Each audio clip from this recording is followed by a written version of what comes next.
Ada pesan Ibu Mega kepada Pak Prabowo dalam acara ini, Mbak Puan? Semoga acaranya berjalan dengan baik dan lancar, bermanfaat bagi bangsa dan negara. Ya, baru saja selesai penutupan retreat kepala daerah. Tadi sudah ditutup oleh Bapak Presiden, di mana dalam arahan penutupannya Bapak Presiden menyampaikan bahwa setelah kembali ke daerahnya masing-masing, seluruh kepala daerah, apakah itu gubernur, bupati, dan wali kota harus bekerja sama untuk kesejahteraan rakyat. Kemudian bonding yang terjadi selama 8 hari ini adalah bagaimana kemudian mereka bisa kemudian nantinya berkomunikasi secara informal, bertukar pengalaman, ya, dan tentu saja bagaimana menuntaskan semua permasalahan ada di daerahnya karena sudah bisa berbagi pengalaman dengan teman-teman kepala daerah dari semua wilayah dari seluruh Indonesia. Dan target-target yang kemudian ada dalam pemerintahan harus bisa dilaksanakan juga oleh seluruh kepala daerah yang ada di semua wilayah untuk bisa disinergikan. Kebijakan pemerintah pusat harus bisa bersinergi dengan kebijakan yang ada di daerah. Mbak Puan, semalam kan ada pertemuan Mbak Puan dengan Pak Prabowo, Pak Jokowi, sama Pak SBY. Apa saja yang dibahas dalam pertemuan tersebut? Silaturahmi santai, kita berbicara.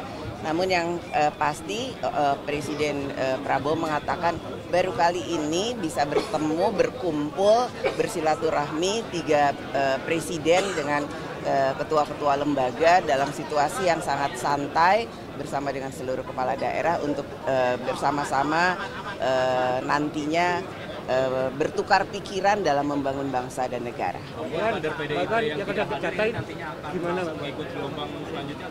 Setelah ada gelombang selanjutnya akan ikut. Mereka nggak datang, apakah ada arahan dari Megawati, Mbak Puan? Apa? Mereka yang nggak datang, apakah Nggak ada ada. arahan dari? Nggak ada. Mega juga diundang untuk kemudian hadir di parade. Apa alasannya? Berhalangan hadir. Ada pesan Ibu Mega kepada Pak Prabowo dalam acara ini, Mbak Puan? Semoga acaranya berjalan dengan baik dan lancar, bermanfaat bagi bangsa dan negara. Akan ada rencana pertemuan mungkin dengan Pak Prabowo dengan Bu Mega? Pasti. Kapan, Mbak Puan? Setelah Lebaran atau? Secepatnya, insya Allah secepatnya. Ya. Terima kasih. Sama para kepala daerah. Ya tentu di acara penutupan orientasi kepemimpinan bagi kepala daerah di Akademi Militer Magelang ini merupakan penguat dari semangat retreat ini, di mana Bapak Presiden Prabowo Subianto berharap setelah selesai menjalankan kegiatan di Magelang, kembali ke daerah masing-masing untuk segera bekerja serius untuk rakyat. Dan ditekankan pentingnya untuk selalu mencari solusi, meningkatkan pertumbuhan ekonomi dan juga mengentaskan kemiskinan. Kita berharap kesejahteraan rakyat juga semakin baik. Dan diharapkan juga tentunya kerjasama antar kepala daerah yang diharapkan juga bisa mencari berbagai potensi, termasuk bagaimana relasi antara pemerintah pusat dan daerah ini bisa dibangun dengan baik ke depan. Terkait infrastruktur daerah ada arahan juga, anggaran. Tentunya secara khusus beliau juga ingin desa-desa kita bisa semakin mandiri, dan semangatnya adalah sekali lagi kita ingin mencapai ketahanan pangan, swasembada energi, dan juga kita berharap dengan menjaga sumber daya alam kita, manajemen yang juga skillful, kita berharap memiliki kemampuan kemandirian untuk menghadirkan hilirisasi, industrialisasi yang semua itu meningkatkan economic value untuk Indonesia dan pada akhirnya juga distribusinya untuk daerah. Jadi daerah-daerah diminta juga untuk mengelola sumber daya alamnya sebaik-baiknya dan menghadirkan kemajuan ekonomi jika dikelola dengan tepat dan tidak ada kebocoran atau terjadi inefisiensi baik dalam program pembangunan infrastruktur maupun prioritas-prioritas presiden lainnya. Gitu. Terkait bulan Ramadan ini apa saja yang sudah disiapkan dan apa yang akan disiapkan nanti mudik lebaran nih? Iya, saya insya Allah besok bersama-sama dengan jajaran kementerian terkait, Kementerian Perhubungan, Kementerian Keuangan, Kementerian BUMN, juga Kementerian PU dan Kementerian Pariwisata akan mengumumkan secara langsung, tapi tunggu besok ya, tunggu besok. Yang jelas kami sedang berupaya untuk mempersiapkan arus mudik Lebaran tahun ini juga dengan baik. Kita tahu bahwa setiap tahun akan terjadi lonjakan mobilitas masyarakat kita, termasuk juga sektor pariwisata dan ekonomi kreatif kita harapkan bisa tumbuh dan kita ingin hadirkan policy yang semakin membuat perjalanan nyaman, aman, tapi juga semakin terjangkau. Saya mohon doanya mudah-mudahan bisa kita turunkan harganya, tetapi besok akan saya jelaskan secara langsung. Gubernur, wakil gubernur, bupati, wakil bupati, wali kota, wakil wali kota mendapatkan arahan khusus dari Presiden Pak Prabowo, visi dan target-target pembangunan yang sangat dalam dan serius. Sehingga dibikin tertutup karena banyak materi-materi strategis, rahasia negara yang harus menjadi langkah bersama. Tapi di sisi yang lain ada tema-tema umum yang mudah dilaksanakan. Menjaga kebersihan seluruh wilayah, tidak lagi kota kita dipenuhin baliho dan spanduk yang sudah sangat membosankan, itu misalnya. Jadi kita semua diharapkan bersatu padu membersihkan kota dari sampah-sampah politik berupa spanduk-spanduk itu misalnya. Sektor apa aja Pak yang dibicarain? Semua sektor, terutama penguasaan ekonomi dalam konteks supaya keadilan cepat merata. Ini sifatnya arahan Pak, nanti akan dievaluasi lagi atau gimana arahan ini? Arahan yang harus dijalankan semua pihak, menteri dan seluruh gubernur. Dan Pak Prabowo minta 2026 cek kembali apakah sudah terlaksana atau belum. Framing poin penting apa yang harus digarisbawahi oleh para kepala daerah dari arahan Pak Prabowo? Tidak boleh lagi main-main dengan kebijakan, semua harus serius dan bebas korupsi. Menko kan hadir juga Pak, Ya. memberikan arahan juga Pak. Sudah kemarin. Tentang efisiensi, Masih. tentang efisiensi. Kami panitia menyampaikan terima kasih kepada seluruh teman-teman media atas kerjasamanya dalam pemberitaan karena memang kami menginginkan apa yang ada di sini disampaikan kepada publik seterbuka mungkin kegiatan yang ada di sini dengan semua kritiknya, semua masukannya. Kami menganggap itu positif agar semua transparan bisa mengikuti apa yang ada di sini. Kami ucapkan terima kasih. Yang kedua, Bapak Presiden tadi menyampaikan arahan selama kurang lebih 2 jam. Ini salah satu pidato beliau terlama. Beliau menekankan betul tadi kepada seluruh kepala daerah untuk berpegangan kepada pasal 33 Undang-Undang Dasar 1945.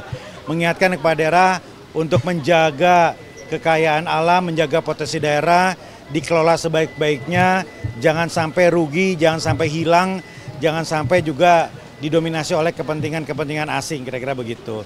Yang ketiga, Presiden juga menyampaikan bahwa ada rencana hilirisasi yang sangat matang, ada pohon hilirisasi dalam beberapa hal, nikel dan lain-lain begitu ya.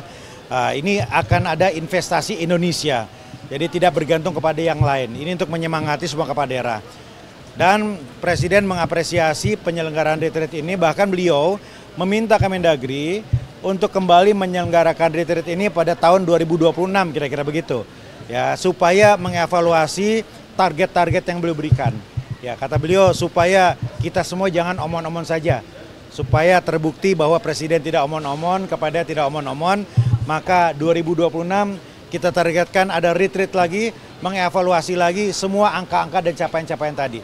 Karena beliau mentargetkan swasembada pangan, hilirisasi, dan banyak sekali program-program gitu. Kira-kira begitu. Jadi beliau ya dan memang 2 jam itu beliau menghabiskan 2 cangkir kopi ya, karena beliau paham segera Jumatan ya beliau menghentikan begitu ya. Tapi kalau dialokasikan waktu lagi, kalau waktunya lebih fleksibel pasti bisa 3 cangkir kopi, bisa lebih panjang gitu. Peserta total yang hadir sampai akhir ini? Kepala daerah nggak berkurang begitu ya, tapi wakil kepala daerah kalau tidak salah ada 477 ya, ada 20-an yang tidak hadir karena alasan sakit dan lain-lain begitu. Yang kepala daerah berapa Pak akhirnya Pak? Masih sama 493. Jadi yang tim Bali itu memang nanti ikut gelombang berikutnya. Pak, perbedaan antara retreat 2026 dengan gelombang berikutnya apa Pak? Nanti Pak? Ya, targetnya nanti mengevaluasi apa yang sudah ditargetkan tercapai atau tidak. Alasannya apa? Jadi semua harus berdasarkan angka-angka. Antara 2026 akhir atau 2027 kira-kira begitu. Berarti pesertanya masih sama seperti hari ini? Masih sama, bisa masih sama.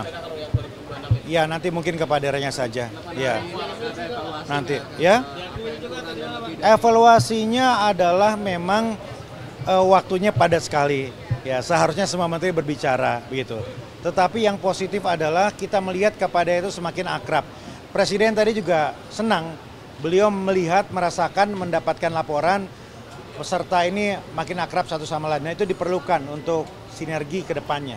Retreat susulan kapan, Pak? Ya? Retreat susulan kapan? Bukan susulan, gelombang kedua, dan kemungkinan besar tidak di sini.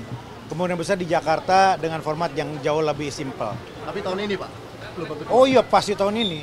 Ya gelombang berikutnya ya setelah Lebaran lah, kira-kira begitu. Untuk retret evaluasi Pak dari Presiden ada kasih info nggak konsekuensinya apa kalau nggak mencapai target Apa itu? hari ini? Belum ya. Pak yang 2026 berarti tetap di sini atau?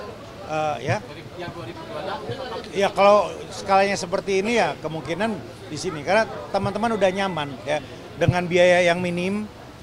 Dengan fasilitas seperti ini, ya teman-teman sudah nyaman, cocok lah. Gitu. Berarti untuk pembekalan selain dari sini ke Lemhanas atau Kemdagri tidak akan ada lagi? Nggak ada lagi. Ya kecuali teknis dari kementerian. Tapi yang resmi di awal dari Lemhanas Kemendagri ini sudah nggak ada lagi. Hemat, ya. Udah cukup ya? Oh sudah, Gubernur Aceh yang sempat beristirahat di rumah sakit sudah aktif lagi. Ya semua ada beberapa istirahat di tenda tapi tidak ada yang berat lah. Cukup ya teman-teman ya. Jadi ada beberapa kepala daerah ingin melaksanakan retret di daerah masing-masing, tanggapannya gimana? Ya boleh saja tapi dipastikan tidak seremoni. Itu arahan Presiden. Retret boleh untuk kepala dinas tapi tidak seremoni, fokus kepada kolaborasi, sinergi dan pemahaman visi misi, astacita dan gagasan kepala daerah. Jadi menghindari seremoni. Sempat ada informasi bahwa efisiensi akan mencapai 800 triliun nanti Pak. Jadi begini, Presiden mengingatkan lagi, efisiensi ini tidak untuk menghilangkan yang dibutuhkan. Tidak untuk menggeser kesehatan, pendidikan, infrastruktur yang penting, tidak. Ya, efisiensi ini untuk hal-hal yang betul-betul pemborosan. Nah, itu Kementerian Dalam Negeri sudah menjabarkan itu secara teknis yang dianggap pemborosan apa saja. Dan kita akan memonitor itu. Ya, kita akan memonitor itu melalui SIPD dan melalui pemerintah provinsi semua. Pokoknya kita lebih ketat lagi nih untuk mengevaluasi APBD teman-teman gitu. Dan kemarin Pak Menteri juga sampaikan, kepala daerah itu walaupun dipilih secara langsung oleh rakyat, tetapi sangat bisa diberhentikan berdasarkan undang-undang. Ya, jadi bukan berarti dipilih langsung tidak bisa berhenti. Bisa berhenti karena tidak melaksanakan program prioritas nasional. Bisa diberhentikan karena tidak izin ketika keluar negeri. Bisa diberhentikan ketika melakukan perbuatan tercela. Jadi ada celah. Nah kemarin Pak Mendagri mengingatkan jangan sampai pasal ini digunakan. Jangan sampai ketentuan ini digunakan. Ya, teman-teman kepala daerah harus menjaga betul amanah sehingga husnul khotimah sampai di ujung. Dijaga sama-sama. Ya karena ada ruang, ada celah berdasarkan hukum untuk diberhentikan. Pasal ini juga berlaku bagi mereka yang ikut retret Pak. Ya? Ya semuanya sama. Ya. Ya. Oke. Teman-teman makasih semuanya ya.